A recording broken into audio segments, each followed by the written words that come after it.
সকাল আমার প্রিয় পরিবার, তোমরা সবাই কেমন আছো? আশা করি ভালো আছো। কুচবিহার জেলার থেকে আমি প্রতিমা, আমার বর্মন লাইফস্টাইল ব্লগে তোমাদের সকলকে জানাই অনেক স্বাগত, অনেক ভালোবাসা। তো সকালবেলা উঠে এই যে কাজে লেগে পড়লাম। অনেক মানে দুদিন থেকে ভাবছি যে এই ঘরটা লেপবো। আসলে এই ঘরটা এখন প্রতিদিন লেপা হয় না, যদিও কেন বলো তো, ছোটো বাচ্চা না, সময় পাই না। আগে যদিও প্রতিদিন লেপতাম, এখন আর কি এক দুদিন পর পর লেপি।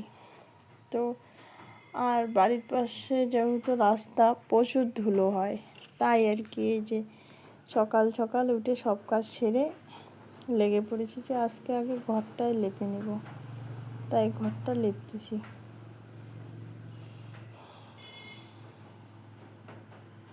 এই আর কি। আর ছেলেকে দিয়ে আসি ওর ঠাম্মি বাড়িতে, আর মনেই ছিল না যে ফিনাইল নিয়ে এসেছিলাম সেদিন। তো ফিনাইলটা এখন এই যে ছিটিয়ে দিয়ে লেপতেছি।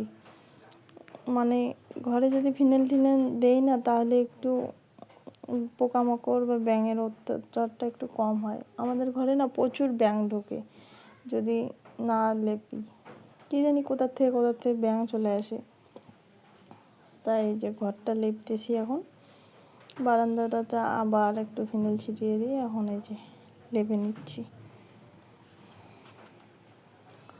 আর কয়েকদিন থেকে তো জানোই আমার মনের অবস্থা সেরকম একটা ভালো নাই।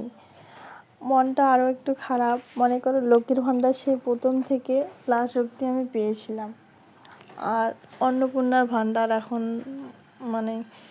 এখন যে আমাদের সরকার অন্নপূর্ণা ভাণ্ডার করেছে, আমি এবার 4বার ফর্ম জমা দিলাম। বন্ধুরা বিশ্বাস করবে না, প্রথমে অফলাইন জমা দিলাম, তারপরে অনলাইন জমা করলাম, তারপরে অঞ্চলে জমা করলাম একবার ওই যে অনলাইনের রিসিপ্টটা, আর Aadhaar card, voter card, bank account আর ভোটার যে ভোট দিয়েছিলাম তার টোকনটা, ওইগুলা জমা করলাম।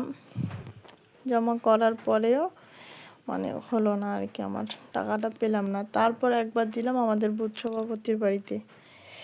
তো বলো, শুধু জমা করতেই আসি, টাকার আর দেখা পাচ্ছি না। তারপরে চলে আসলাম এদিকে ঘরটা লেপার জন্য। তো মনটা খারাপ। মনে করো সারাদিন এত কাজ করার পরেও আমার একটা যে মনে করো কোনো কিছু চাইতে গেলে বরের কাছে চাইতে লাগে। যদি এক্সট্রা আমার ওই টাকাটা ঢুকতো আগে, যেমন লক্ষ্মীর ভাণ্ডার, আমার যেটা লাগে কাউকে কোনো কৈফিয়ত ছাড়াই আমি নিয়ে আসতে পারতাম। কিন্তু এখন বলো, এখন যদি কাউকে কোনো কিছু নেই, মনে করো সব বরকে বলতে লাগে যে টাকা দাও, এটা নেব সেটা নেব। কিন্তু ও তো টাকা ইনকাম করে, বলো, ওকে তো আর কাউকে বলতে লাগে না। তো আমি ভাবি, আর যদি মনে করো আমাকে টাকা দেয়, আমি ওইখান থেকে নেই, তো অনেক কৈফিয়ত দিতে লাগে যে তুমি এইটা কোথায় শেষ করেছো, কী করেছো না করেছো। যদিও আমি বাড়তি সেরকম কোনো টাকা খরচ করি না। তো মাঝে মাঝে ভাবি, আমি কোনো দিন কি পাবো না যে নিজে টাকা ইনকাম করতে? সরকারও তো আমার থেকে মুখ ফিরিয়ে নিয়েছে, বলো, নইলে তো এত লোকে পেয়েছে, আমি কেন পেলাম না? আমার না কোনো ডকুমেন্টে ভুল আছে, না অন্য কিছু, সবখানে আমার ঠিক আছে। এই আর কি, তাও আমি টাকা পেলাম না। তারপরে এই ঘরে চলে আসলাম, ছেলের ঘরে, এখানে লেপার জন্য। এই ঘরটাও লেপে নিব। তো এটাই ভাবি, মাঝে মাঝে না খুব মন খারাপ হয়। তো মন খারাপ করেও থাকি কিছুক্ষণ, কিন্তু বেশিক্ষণ তো মন খারাপ করেও থাকতে পারি না, যেহেতু আমার বাচ্চা কাচ্চা আছে। আর বড় বাড়িতে থাকে না, কাকে দেখাবো বলো আমার মন খারাপ? তাই আর কি, কিছুক্ষণ একটু চুপ করে থাকার পর নিজের কাজ নিজে আবার লেগে পড়ি। তাছাড়া হয়তো আমার পেটের ভাতটাও জুটবে না। এটাই ভাবি যে আমি যদি 6 মাস বিছানায় পড়ে থাকি, জানি না আমার সাথে কি আচরণ হবে। আজকে হাত পা নাড়িয়ে কাজ করতে পারি, তাই হয়তো আমাকে সবাই পছন্দ করে, ভালো পায়, এমনকি আমার বড়। আমি সত্যিটা একটু মুখের ওপর বলি, তো তার জন্য আবার অনেকে আমাকে পছন্দ করে না। আরও যদি আমি কাজও করতে না পারি তাহলে আমার অবস্থাটা কোথায় যাবে, এটাই আমি মাঝে মধ্যে ভাবি। তো অনেক আশা করে আমিও ইউটিউবে আসলাম, কয়েকটা ভিডিও দিয়েছি শুধু। জানি না এখানে কোনো দিন সাকসেস পাবো কি না, আদৌ কি পাবো, আদৌ কি আমার দ্বারা সম্ভব, এটাও মাঝে মধ্যে ভাবি। তো চেষ্টা করে দেখতেও কোনো ক্ষতি নেই, তাই আর কি আমিও ইউটিউবে ভিডিও বানানো শুরু করে দিলাম। সবারই তো কিছু স্বপ্ন নিয়ে আসে না, আমিও না হয় একটা স্বপ্ন নিয়ে আসলাম, এই আর কি।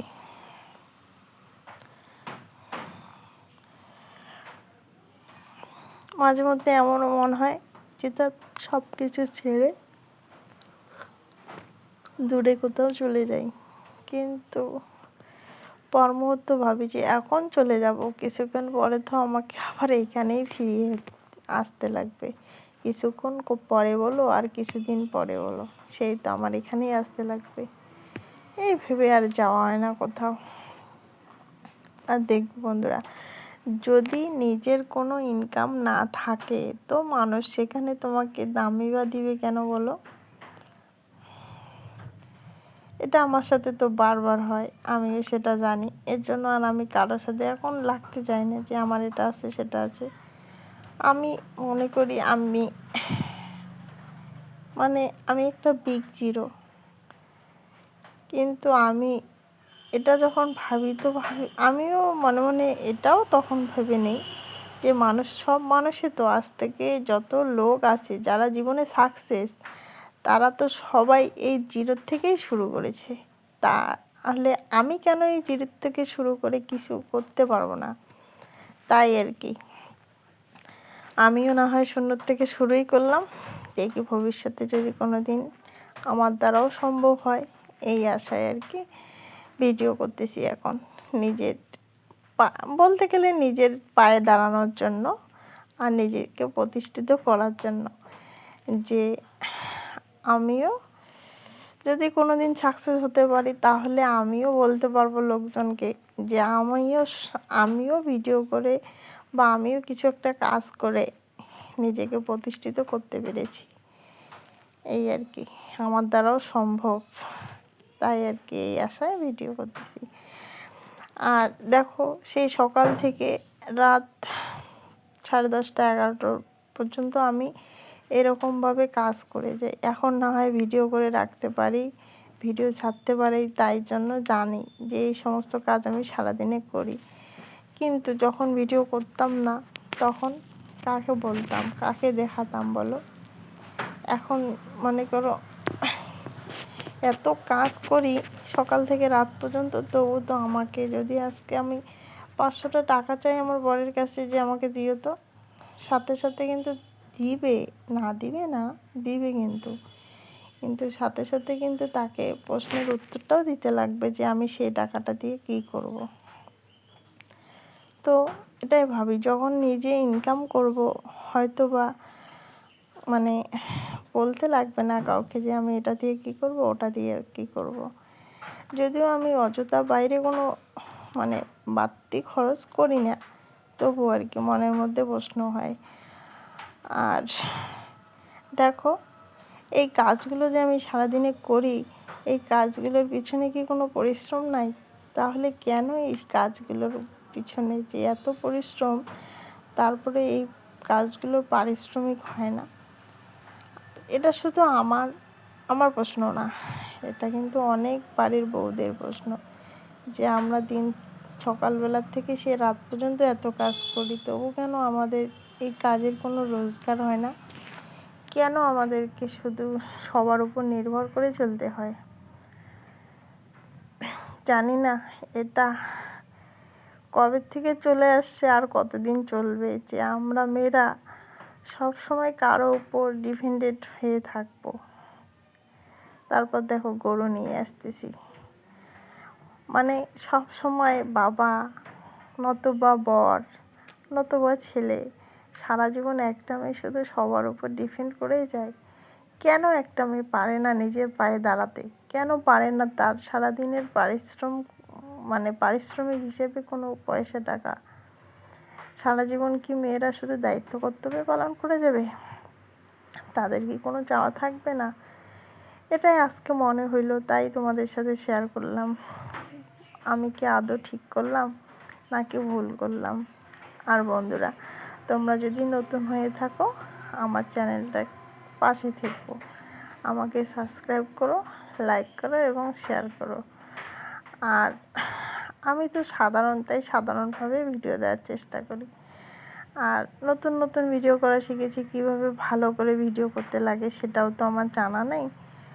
তো তোমাদের যদি আমার ভিডিও ভালো লাগে সাবস্ক্রাইব করে আমার পাশে থেকো। আর দেখো, আজকে কিন্তু প্রচুর রোদের তাপ ছিল, তাও আমাদের বাড়ির বউদের কাজের কিন্তু কোনো রেস্ট হবে না, অনর্গল কাজ চলতেই থাকবে আমাদের। তো আজকের ভিডিওটা এ পর্যন্ত, দেখা হচ্ছে কালকে আবার নতুন একটা ভিডিওর সাথে। ততক্ষণ সবাই ভালো থাকবেন, সুস্থ থাকবেন। আর দেখো, আমার ছোটো ছেলে কি সাহস, গরুর পাশে এসে যে গরুটাকে নাড়তেছিল। তো সবাইকে টাটা, ভালো থাকবেন।